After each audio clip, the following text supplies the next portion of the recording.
आणखीन एकदा good morning. Good morning. Okay, so respected chairperson and secretary of our school, as well as respected honorable principal, all the teachers, non-teaching staff, all the students. Today, first of all, I wish you a happy Gandhi Jayanti as well as Lal Bahadur Shastri Jayanti. उभारलो इथं खरा, पण काय बोलावं कळेनाच, कारण सगळ्यांनी सगळं काही सांगून गेलेलं आहे. आता काय बोलायचं मला कळेना. काही मुलांनी मराठीतून सांगितलं, काही मुलांनी इंग्लिश मधून सांगितलं, आणि सगळं संपलेलं आहे. आता मी तेच सांगितलं तर तुम्ही म्हणा काय सर, सरांनी तर कॉपी केली. सगळ्यात पहिल्यांदा ज्यांनी ज्यांनी भाषण केलं त्यांच्यासाठी मोठा टाळ्याचा कडकडाट झाला पाहिजे. बघा,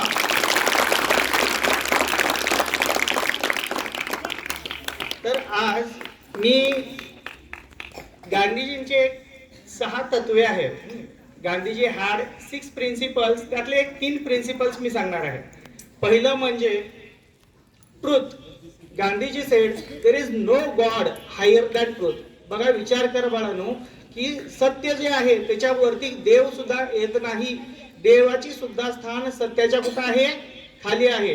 आता सगळ्यांनी हात वर करा बघू, जे जे खोटं बोलतोय तो. कोणच हात वर करत नाही, बरोबर.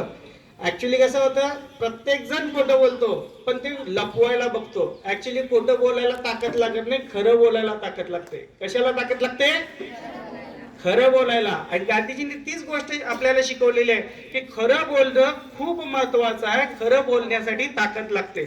आणखीन एक गोष्ट तुम्हाला माहित असेल, एक गोष्ट खोटं बोलली की त्याच्याबरोबर दुसरी गोष्ट खोटायला बोलायला लागते. लागते की नाही? लागते की नाही? हा, म्हणजे तुम्ही ते केलेलं आहे. एक गोष्ट खोटं बोलली, त्याच्याबरोबर दुसरी खोटं बोलली, त्याच्यावर तिसरी खोटं बोलली. प्रश्न असा पडतो की पहिली गोष्ट कुठली खोटी बोलली माहितच नाही, आणि चुकून तोंडातून खरी गोष्ट जाते आणि मग सगळ्यांना कळतं की हा यानं खोटं बोलला. त्यापेक्षा काही जरी झालं तर सगळ्यात पहिल्यांदा आपण खरी गोष्ट बोलणं गरजेचं आहे. आपल्या क्लासमध्ये सुद्धा मी काय मुलांना विचारलं, काय रे केलास काय? नाही सर, नाही सर. परत तेच कळालं मला, त्याने चूक केलेली होती. जर चूक केली तर मान्य करावी. खरं बोलणं हे गरजेचं आहे. जर आपण खरं बोललो तर आपल्याला देव सुद्धा माफ करणार आहे. हेच गांधीजींनी शिकवलेलं आहे. दुसरी गोष्ट म्हणजे गांधीजींनी शिकवलं, मुलांनी सगळ्यांनी सांगितलं, that is non violence. What is that? लाऊडली. Non violence. Non violence म्हणजे काय? अहिंसा. ओके, सो गांधीजींनी नॉन व्हायलन्स सांगितलं. त्याच्याबद्दल एक वाक्य त्यांनी म्हटलेलं आहे, an eye for an eye only ends up the whole world. याचा अर्थ काय? जर एका डोळ्यासाठी आपण दुसऱ्याचा डोळाच घेतला तर पूर्णच्या पूर्ण जग काय होईल? ब्लाइंड होईल. सॉरी, मी थोडस हे केलं. ब्लाइंड. ब्लाइंड म्हणजे काय? आंधळ बनेल. आता आपण काय करतो, मी भरपूर मुलांना पण बघितलं, इथंच नाही पूर्ण जगामध्ये असंच चाललेलं आहे. एखाद्याने 1 सटका मारला, आपण 1 सटका देतो. त्यानं 2 मारले, आपण 2 देतो. त्याने 3 मारले, 3 देतो. अरे, जगामध्ये पहिलं महायुद्ध आणि दुसरं महायुद्ध या एका सटक्यामुळे झालेलं आहे. आता तिसरं महायुद्ध होईल कदाचित. तुम्ही बघत असाल, आता सध्या जगामध्ये 3 युद्ध चालू आहेत. काय सांगता येत नाही, ते युद्ध आपल्या भारतामध्ये पर्यंत येईल. तर ते कशामुळं? या व्हायलन्स मुळे. तर नॉन व्हायलन्स खूप महत्वाचं आहे आपल्याला. ऍक्च्युली कसं आहे की दुसऱ्याला मारणं याच्यामध्ये ताकद लागत नाही. दुसऱ्याला मारणं याच्यासाठी ताकद लागत नाही. खरं म्हटलं तर ते जे दुसऱ्यानं आपल्याला मारलेलं आहे ते सहन करणं, पचवणं आणि त्याला समजावून सांगणं की तू चुकलायस मला मारून, ह्याच्यासाठी जास्त ताकद लागते. गांधीजी काय म्हणले? एक गाल पे चाटा मारा तो दुसरा गाल आगे करो. आपण करतो ना कधी बाळांनो? कुणी तर छाटा मारला तर लगेच बाबा मार माझ्यावर, हा पण गालावर म्हणतो का? म्हणतो का आपण? म्हणतो का? नाही म्हणत. का? कारण आपल्यामध्ये तेवढी ताकद नाहीये. तुम्ही म्हणाला असले काय ताकद, या गालावर मारला लगेच हा गाल पुढे केला, त्याने त्या गालावर पण मारला तर आहे की नाही? पण ऍक्च्युली त्याच्यासाठीच खरी ताकद लागते, बरोबर. आणि आपण आपला जो प्रतिस्पर्धी आहे, पुढचा माणूस आहे, पुढची व्यक्ती आहे, त्याला समजावून सांगितलं पाहिजे की बाबा रे, तू जी काही गोष्ट केलेली आहेस ती चूक केलेली आहेस. आणि त्याला ज्यावेळी कळेल की हा बाबा मी काहीतरी चूक केलेली गोष्ट आहे, त्यावेळेस आपला विजय झालेला असतो, हे समजून घेणं गरजेचं आहे. गांधीजींनी पूर्ण ब्रिटिशांच्या बरोबर हेच केलेलं आहे. शेवटी ब्रिटिश गेले ना आपल्या भारतातून, कसे गेले? गांधीजींनी काय त्यांच्यावर कुठला काय वार केला का?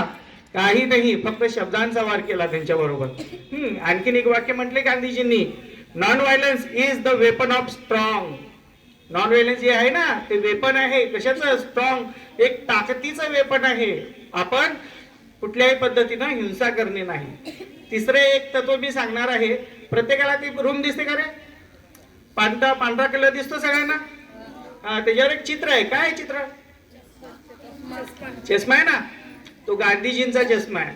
आपल्याला सगळ्यांना गांधीजींचा चष्मा मिळवायचा आहे. आता तुम्ही म्हणाल कुठल्या दुकानात जाऊ, मी ऑनलाईन खरेदी करू का मी तयार करू?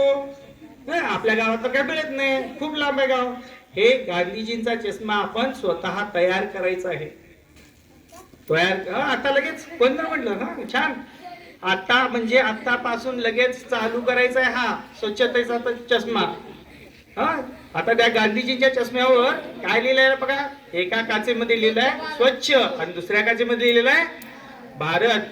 तर हीच गोष्ट आपल्याला करायची आहे. ज्यावेळी गांधीजींचा चष्मा आपण घालू, बरं का रे बाळांनो, इकडे लक्ष द्या.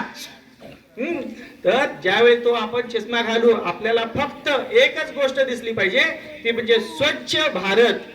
बरोबर? सध्या तुम्ही लाल कलरचा चष्मा घातला तर जग सगळं लाल दिसतं ना. निळा कलरचा चष्मा घातला तर निळा कलरचा जग दिसतं. आणि आपण ट्रान्सपरंट चष्मा घातला काचेचा तर आपल्याला जग दिसतं.